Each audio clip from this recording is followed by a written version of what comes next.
Good morning to all of you. Today మన career guidance తరఫున big update. So మనకి EAMCET second phase అనేది 27 అంటే ఎల్లుండి నుంచి రెండో ఫేజ్ కూడా వదిలేరు. This is the final phase.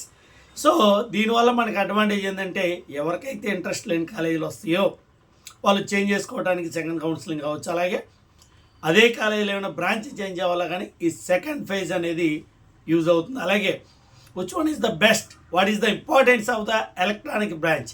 So in present days ఈ ఫ్యూచర్ మొత్తం కూడా ఈసీ బ్రాంచ్ అనేది విటల్ రోల్. ఎందుకంటే మన మోడీ గారు కావచ్చు విత్ ఇన్ 2 or 3 yearsలో కొన్ని లక్షల జాబ్స్ అనేది సెమీ కండక్టర్ జాబ్స్ అనేది రిలీజ్ చేస్తున్నారు.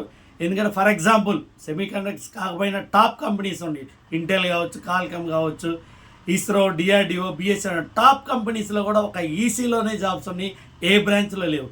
Minimum starting salary 50,000, ISRO, DRDO minimum 70 lakhs ఫ్యూచర్లో ఎక్స్పీరియన్స్ బేస్ చేసుకుని వస్తాయి. అలాగే ఈసీ వల్ల అడ్వాంటేజ్ ఏంటంటే సాఫ్ట్వేర్ సైడ్ వెళ్ళొచ్చు, హార్డ్వేర్ సైడ్ వెళ్ళొచ్చు. అదే రిమైనింగ్ బ్రాంచ్ అయితే ఓన్లీ 1 జాబే ఉంటుంది.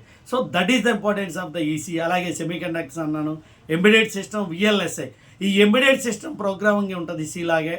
అలాగే విఎల్ఎస్ఐ చిప్ డిజైన్ చాలా ఇంట్రెస్ట్గా ఉంటుంది. శాలరీస్ కూడా చాలా హైక్ ఉంటాయి. My dear students, in present days very very vital role. In future days also EC అనేది బెస్ట్ అని మై ఒపీనియన్. రోబోటిక్స్ కావచ్చు, చిప్ డిజైన్ కావచ్చు, ఇవన్నీ కూడా EC. Thank you very much. All the best.